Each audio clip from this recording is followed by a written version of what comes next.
Hello friends, my name is Rachna Navani. Welcome to biochem tutorial. आज के lecture में हम नई यूनिट बायोमोलिक्यूल्स के ऊपर डिस्कस करेंगे। बायोमोलिक्यूल्स क्या होते हैं, किस तरीके से हमने इसका क्लासिफिकेशन किया, तो बायोमोलिक्यूल्स हमारे लिए क्यों ज़रूरी होते हैं। जैसे कि नाम से ही पता चल रहा है कि biomolecules, bio means, BIOS means जिसमें लाइफ होती है, मॉलिक्यूल्स मीन्स कुछ ऐसे मॉलिक्यूल्स जिनको कि हम अपनी लाइफ में यूज़ करते हैं या जो हमारे लिए नेसेसरी होते हैं या इसेंशियल होते हैं, उनको हम यूज़ करते हैं, तो वो हमारे पास बायोमोलिक्यूल्स होते हैं। हमें जीवित रहने के लिए या हमारे जीवन के लिए बहुत आवश्यक होते हैं, उनको हम बायोमोलिक्यूल्स कहते हैं।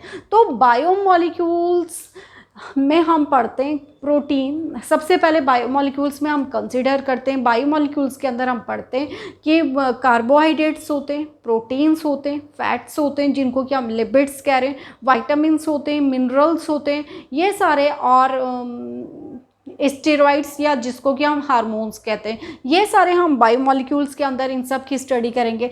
बायोमोलिक्यूल्स को हम अगर बायोकेमिस्ट्री का पार्ट कहें तो बायोमोलिक्यूल्स को हमने 2 कैटेगरी में क्लासिफाई किया, bio organic and bio inorganic. हम जो टॉपिक के अंदर डिस्कस करेंगे कि बायो ऑर्गेनिक ऑर्गेनिक कंपाउंड से कंसिस्ट होगा। जो molecules carbon, hydrogen and oxygen होंगे उनको हम बायो ऑर्गेनिक कहेंगे, जिसमें कि हम पढ़ेंगे सबसे पहले कार्बोहाइड्रेट,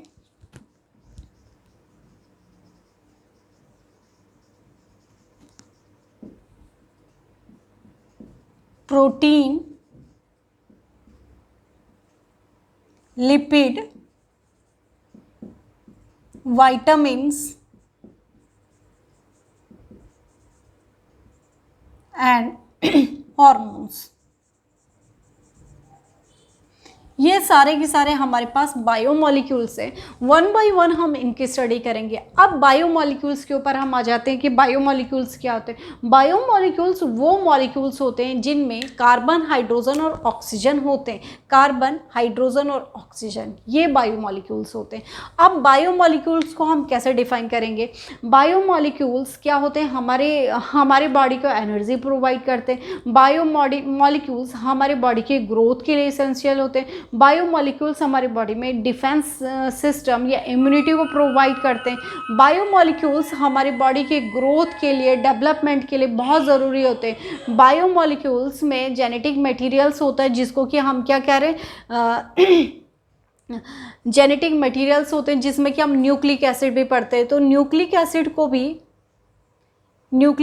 को भी हम बायोमोलिक्यूल में कंसीडर करते हैं। न्यूक्लिक एसिड में क्या होता है, जेनेटिक मटेरियल होता है जिसमें कि हम स्टडी करते हैं कि जेनेटिक मटेरियल इसमें क्या होता है, डीएनए एंड आरएनए, जो कि 1 जनरेशन पेरेंट्स से उनके ऑफ स्प्रिंग में ट्रांसमिट होता है। ये भी आपके पास इंपॉर्टेंट क्वेश्चन आता है। आरएनए, डीएनए फिंगरप्रिंटिंग के बारे में, ये डीएनए आरएनए के बारे में, न्यूक्लियस के बारे में, क्या इनके फंक्शंस है, रिकॉम्बिनेशंस कैसे होते हैं, ये सारी चीज़ें, प्यूरिन एंड पायरिमिडिन बेसिस, ये सारी चीज़ें हम बायोमोलिक्यूल के अंदर डिस्कस करेंगे। न्यूक्लिक एसिड के अंदर हार्मोन्स के अंदर हम कुछ हार्मोन्स ऐसे होते हैं जो स्टेरॉइड्स इन नेचर होते हैं। हार्मोन्स किस तरीके से इंपॉर्टेंट रोल प्ले करते हैं हम ये पढ़ेंगे। वाइटामिन्स को भी हमने क्लासीफाई किया है, water soluble and water insoluble vitamins. Lipid means fat होते हैं। फैट भी हमारी बॉडी की ग्रोथ के लिए या बॉडी को एनर्जी प्रोवाइड करते हैं, पर लेकिन कब यूज़ होते हैं, कौन से फैट हमारे लिए ज़रूरी होते हैं, कौन से नहीं होते हैं। लिपिड्स का क्या इंपॉर्टेंट रोल है बॉडी की ग्रोथ के लिए। और प्रोटीन, आपको पता है बॉडी बिल्डिंग फूड है, ग्रोइंग बेबी के लिए प्रोटीन एसेंशियल होता है। प्रोटीन क्या इंपॉर्टेंट रोल प्ले करता है, पॉलीपेप्टाइड्स कैसे बनते हैं, पेप्टाइड लिंकेज कैसी होती है, ये सारी बातें हम प्रोटीन के अंदर कवर करेंगे। कार्बोहाइड्रेट अपने आप में बहुत इंपॉर्टेंट और बहुत ही बड़ा टॉपिक है जो कि हम स्टेप बाय स्टेप यहाँ पर स्टडी करेंगे। Carbohydrate means hydrate of carbon, ठीक है, तो उसको हम कार्बोहाइड्रेट कहते हैं। कार्बोहाइड्रेट कार्बन प्लस वाटर से मिलके बना तो उसको हम कार्बोहाइड्रेट कहते हैं। Carbohydrate is a hydrated carbon को हम कार्बोहाइड्रेट कहते हैं, मीन्स कार्बन प्लस हाइड्रोजन, ठीक है। कार्बोहाइड्रेट मीन्स,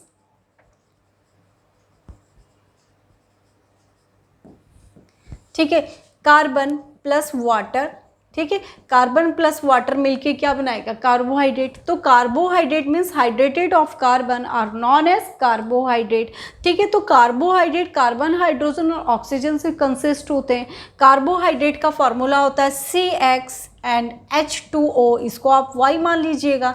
तो ये कार्बोहाइड्रेट का फॉर्मूला होता है। हम फिट करेंगे ग्लूकोज और फ्रक्टोज या शुगर मॉलिक्यूल में किस तरीके से ये फॉर्मूला फिट होता है, अभी हम करके देखेंगे। कार्बोहाइड्रेट हमारी बॉडी को एनर्जी प्रोवाइड करता है, ये हम पढ़ेंगे। अब हमने ये तो आज के लेक्चर में हम इंट्रोडक्शन लेंगे बायोमॉलिक्यूल्स का। आज हम क्या लेंगे, इंट्रोडक्शन। हम पढ़ रहे हैं कि बायोमॉलिक्यूल्स क्या होते हैं, किस तरीके से बायोमॉलिक्यूल्स के हम स्टडी करेंगे, कार्बोहाइड्रेट्स क्या होते हैं, फिर हम कार्बोहाइड्रेट्स के बारे में पढ़ते हैं। तो टाइप्स ऑफ कार्बोहाइड्रेट या कार्बोहाइड्रेट, फिर हम कार्बोहाइड्रेट का क्लासिफिकेशन पढ़ते हैं। तो कार्बोहाइड्रेट का फॉर्मूला देखिएगा पहले CX। अगर हम अगर मैं सपोज कहूँ कि शुगर क्या है, शुगर का दूसरा नाम क्या है, सुक्रोज, ठीक है।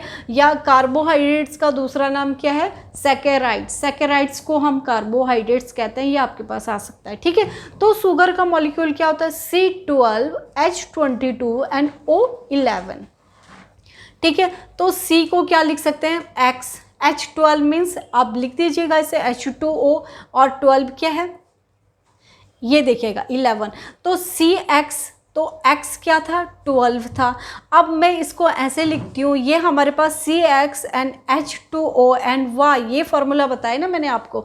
तो इस देखिएगा यहाँ पर कैसे फिट करेंगे हम। ये यहाँ पर CX मीन्स X क्या है, हमारे पास 12 है, तो C12, और इसको हम हाइड्रेटेड में, हमने कहा कि कार्बोहाइड्रेट हाइड्रेटेड ऑफ कार्बन, ठीक है, इसमें वाटर मॉलिक्यूल ऐड होता है।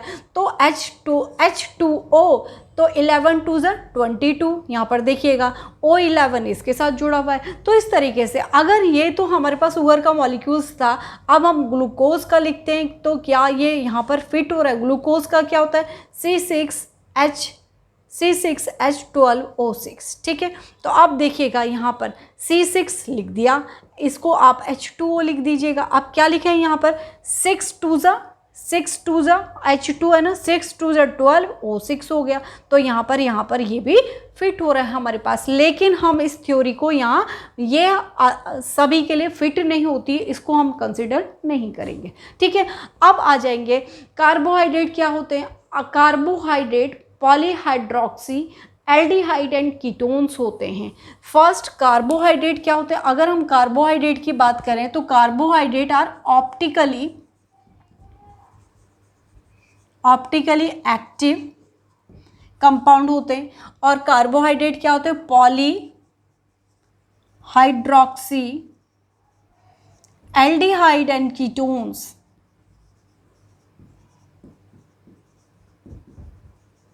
कार्बोहाइड्रेट्स में क्या होते हैं, carbohydrates are optically active compound and carbohydrate consist of polyhydroxy aldehyde and ketones. Carbohydrate का अगर हम डिटेल स्टडी करेंगे, धीरे धीरे करके आप आगे बढ़ेंगे।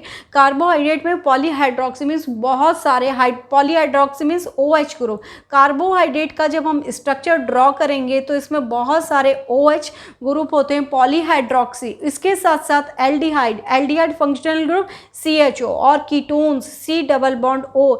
इस तरीके से हम कार्बोहाइड्रेट की स्टडी करते हैं। तो कार्बोहाइड्रेट क्या होते हैं, पॉलीहाइड्रोक्सी एल्डिहाइड और कीटोन्स होते हैं। और इसके साथ साथ कार्बोहाइड्रेट क्या होते हैं, ऑप्टिकली एक्टिव होते हैं। तो ये सब हमने कार्बोहाइड्रेट के बारे में पढ़ा कि कार्बोहाइड्रेट का इंट्रोडक्शन।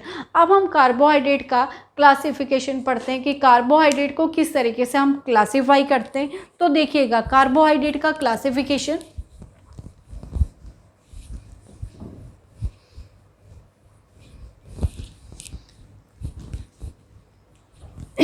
देखिएगा कार्बोहाइड्रेट, फर्स्ट कार्बोहाइड्रेट है मोनोसैकेराइड।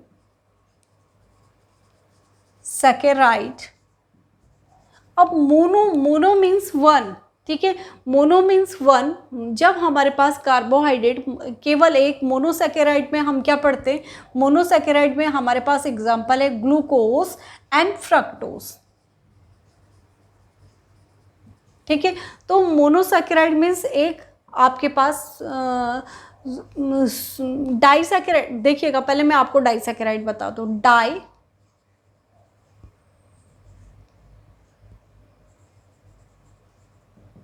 सैकेराइड। अब देखिएगा मोनोसैकेराइड, ग्लूकोज एंड फ्रक्टोज का हमने एग्जांपल दिया। मोनोसैकेराइड वो कार्बोहाइड्रेट होते हैं जो हाइड्रोलिसिस करने पर टूटते नहीं हैं, ठीक है। तो मोनोसैकेराइड वो कार्बोहाइड्रेट होते हैं जो हाइड्रोलिसिस करने पर, वाटर के साथ हाइड्रोलिसिस करने पर, वाटर के साथ एडिशन हो रहा है, हाइड्रोलिसिस हो रहा है, तो मोनोसैकेराइड वो कार्बोहाइड्रेट होते हैं जो फर्दर टूटते नहीं है, उनको हम मोनोसैकेराइड कहते हैं। अब डाइसैकेराइड में हमने शुगर का एग्जाम्पल दिया, तो शुगर का अगर हम हाइड्रोलिसिस करते हैं तो शुगर का हाइड्रोलिसिस होने पर C12 H22O11, इसका हाइड्रोलिसिस होने पर ये ग्लूकोज और प्लस फ्रक्टोज में टूट जाता है, ग्लूकोज और फ्रक्टोज में टूट जाता है, तो इसको हम डाइसैकेराइड्स कहते हैं। कहीं कहीं बुक में आपके पास ये ऑलिगोसैकेराइड्स भी होगा। अब हम पढ़ते हैं थर्ड कैटेगरी डाइसैकेराइड, डाइसैकेराइड में मीन्स दो शुगर के, दो कार्बोहाइड्रेट या दो शुगर के मॉलिक्यूल होंगे, फर्स्ट ग्लूकोज एंड फ्रक्टोज। जब इसको शुगर मॉलिक्यूल को हम तोड़ते हैं तो ग्लूकोज एंड फ्रक्टोज में ये क्या हो जाता है, टूट जाता है, उसको हम डाइसैकेराइड कहते हैं। अब हम आपके पास ओलिगोसैकेराइड की बात करें, बहुत सारी बुक में डाइसैकेराइड होगा या बहुत सारी बुक में ओलिगोसैकेराइड होगा। तो ओलिगोसैकेराइड में भी हम 2 से 100 तक शुगर मॉलिक्यूल्स की बात करते हैं। फोर्थ आता है थर्ड या फोर्थ आपकी ये है, बहुत सारी बुक में नहीं भी है और है भी, तो हम पढ़ते हैं पॉलीसैकेराइड।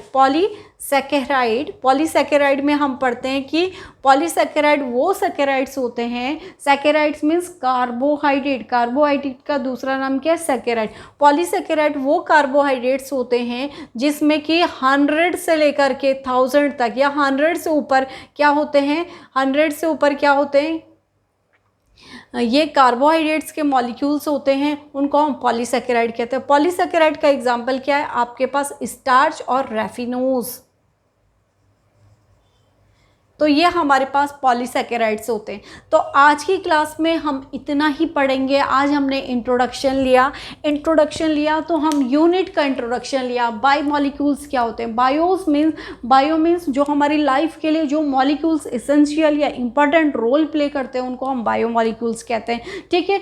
तो ये मॉलिक्यूल्स कहीं ना कहीं हमें जीवित रखने के लिए, कहीं ना कहीं हमारी बॉडी की ग्रोथ के लिए, कहीं ना कहीं हमारी बॉडी के डेवलपमेंट के लिए, कहीं ना कहीं हमारी बॉडी के जेनेटिक वेरिएशन के लिए, कहीं ना कहीं हमारी बॉडी में रिकॉम्बिनेशन के लिए, कहीं ना कहीं हमारी बॉडी में जेनेटिक कैरेक्टर को ट्रांसमिट करने के लिए रिस्पॉन्सिबल होते हैं, ठीक है।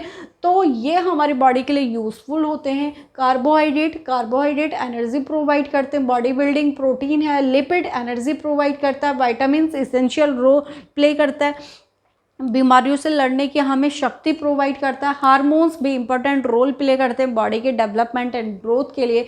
न्यूक्लिक एसिड जेनेटिक कैरेक्टर्स को या जेनेटिक इनहेरिटेंस के लिए रिस्पॉन्सिबल होता है। न्यूक्लिक एसिड में DNA RNA important role play करते हैं, पेरेंट्स से उनके ऑफस्प्रिंग में ये जेनेटिक कैरेक्टर को ट्रांसमिट करने के लिए रिस्पॉन्सिबल होते हैं।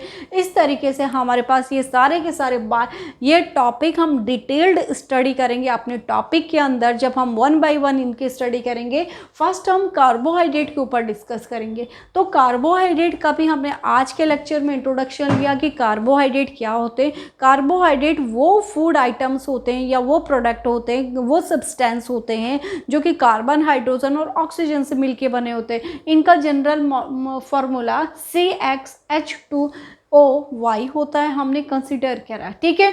कार्बोहाइड्रेट्स एनर्जी प्रोवाइड करते हैं, इसलिए बहुत ज़रूरी होता है, ठीक है। कार्बोहाइड्रेट को हमने क्लासिफाई किया मोनोसैकेराइड्स में, डाइसैकेराइड्स या ओलिगोसैकेराइड्स और पॉलीसैकेराइड में।